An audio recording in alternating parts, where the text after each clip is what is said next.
Hi, welcome back to the Mike Gormley Show. We were just listening to Going Back Home by Tuba Skinny on the way out, and then coming back in was I Wish I Could Sing, George Bongo Joe Coleman, who you mentioned earlier. You also mentioned Billy Vera earlier. I bring up Billy. He's been on this show. He's a great songwriter, a great singer. Absolutely. And But he had a funny line, I guess, about the neighborhoods, and a lot of people were singing on a street corner and whatever it might be, doo wop or whatever. He said it's because if you could sing, you wouldn't get beat up. You And know, I that's a believe good you may have point. told me that as well. Oh, you have it in your book. You forgot. Well, there you go. There you go. I don't remember every word of the book, but he certainly said that. And although he himself was not a doo-wop singer, he was a kid born in Riverside, California, but whisked to the East Coast, grew up in New York City, and saw his share of doo-wop on the streets. I Uh, talked to him about that. I talked to Jay Siegel of the Tokens about playing on Rockaway Beach long before the Ramones made that beach famous. There were doo-woppers singing on the street corners. So that's an yeah, area. as I was reading your book, and before you got to the doo wop section, I was thinking, wait, doo wop is also busking. They came from the street corners. They were named after the street quite often. That's right. That's right. And it was prevalent in not only New York, but Philadelphia, Baltimore, Chicago, and LA. Really a lot of towns. It was a street corner medium made for busking. Yeah. Well, uh, it's it's an interesting subject and has many facets to it. Um, I had a how did you said in the beginning of the book that busking actually went back to maybe ancient Rome times. It's not a new thing. Right. I didn't really give the medieval very early origins of the of busking as much time as this other book on busking from 1981 called Busking did. Mhm. But I do know that it goes back to ancient Rome, ancient Greece, and buskers were tribunals. They were musicians, but they were also performers. They were also thespians. And for that matter, they delivered the news. Long before you got Google alerts on your phone, buskers were out there spreading the news. One very well known busker, jumping ahead from ancient Rome to early America, was Benjamin Franklin, the Yeah. inventor, politician, uh, founding father, you name it. He was a Renaissance man, and he was also a busker. He who knew he was musical. He acted. He gave speeches. He spread the news. That So was interesting, an interesting point in your book. You don't dwell on it, but who knew Benjamin Franklin was a busker? Was he doing it because he wanted to get the news out, or well, you didn't get a chance to ask him. I understand, but no, I don't think he was looking for a record contract, but all right. he was a communicator, and I can identify with that. I will, can have a bit of a communicator germ of my own. Uh, he just liked to be out there amongst the people, talking to them, listening to them. More than that, I really don't know. Um, you went back to Maxwell Street, if you don't mind, for a little bit because it was legendary, and like you say, it's back, but it's just not the way it was. But you'd know because in the book you say you went to Maxwell Street almost every Saturday for 15 years Every Sunday that I or could. Sunday. I mean, some Sundays I couldn't, but whenever I could, at least once a month. And upon graduating college, and even during summer break in college, I would go there. And unfortunately, Arvella Gray passed on around 1980, but you could still see a sister named Granny. You could still Hmm. see Jim Brewer. You could still see little Pat Rushing. And as well as Maxwell Street, I discovered another outpost that I probably didn't give enough space to, called the Delta Fish Market. Delta Fish Market was at, as I recall, Jackson and Kedzie on Chicago's west side. And I forget who played there, but it was a fish market. It was outside, and there was a blues band set up, plugged into the building next door. And that too was a fabulous place to see blues. And that was Saturday, so it didn't conflict with Maxwell Street on Sundays. Mm.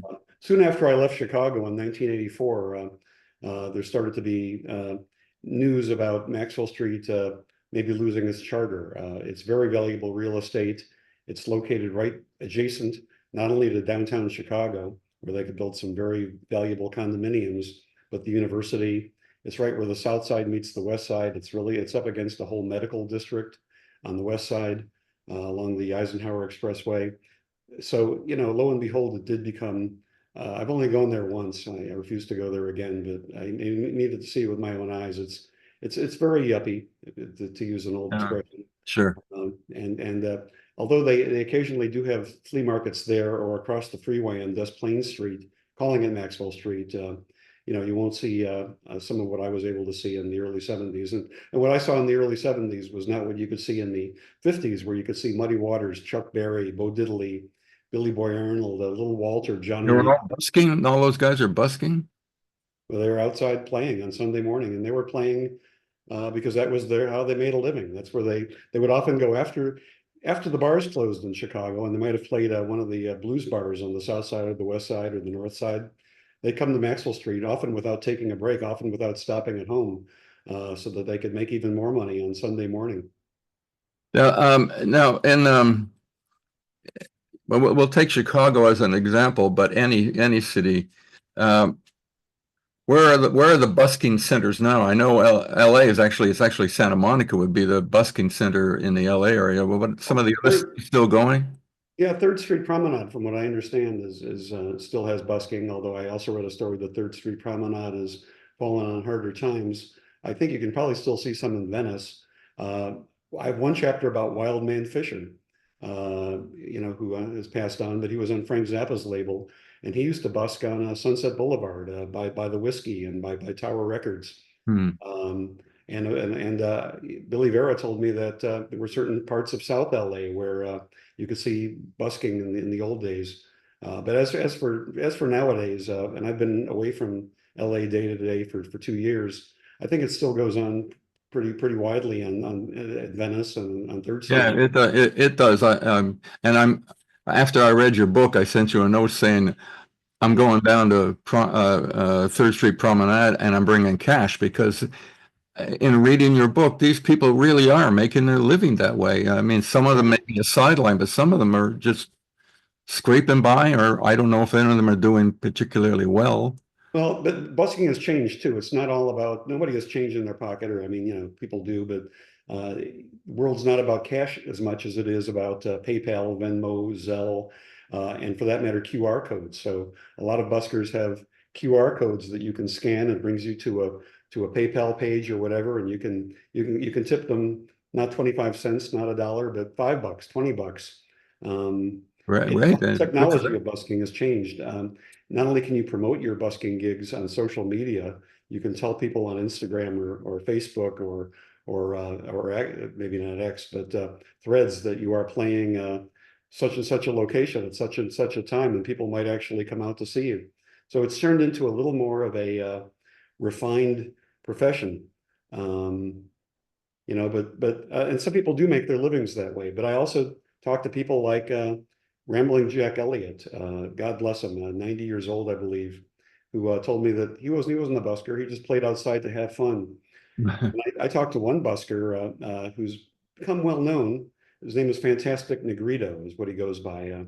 His real name is. He's getting very well known. Well, he's won 3 Grammys for blues, and I think a music award or two.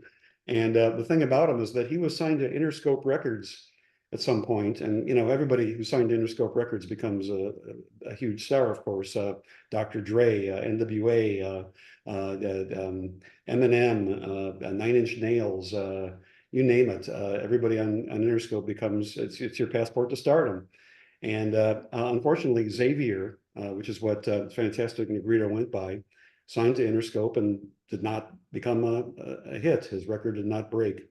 So he went back home to Oakland, California, and became a pot farmer, which is legal, of course. And at some point, he started, just because he still had the music in him, he started going out and playing acoustic under the name Fantastic Negrito. He was no longer Xavier. So somewhere he became Fantastic Negrito. And he was just really playing for a sense of purpose. He was playing because he had the music in him. If he got some change, great. If he got some money, fabulous. But he became this whole new persona. And his busking years did not precede his Interscope contract. It followed his Interscope contract. And I think he was signed, I don't know to what label, but as I say, he's got like 3 Grammys. Somebody was working with him. Yeah. We're going to have to take a break. On the way out, I didn't realize these guys were busking or ever as Violent Femmes. I knew them as recording artists. I didn't know their background that well. We're going to listen to them on the way out, and we will be back in a minute.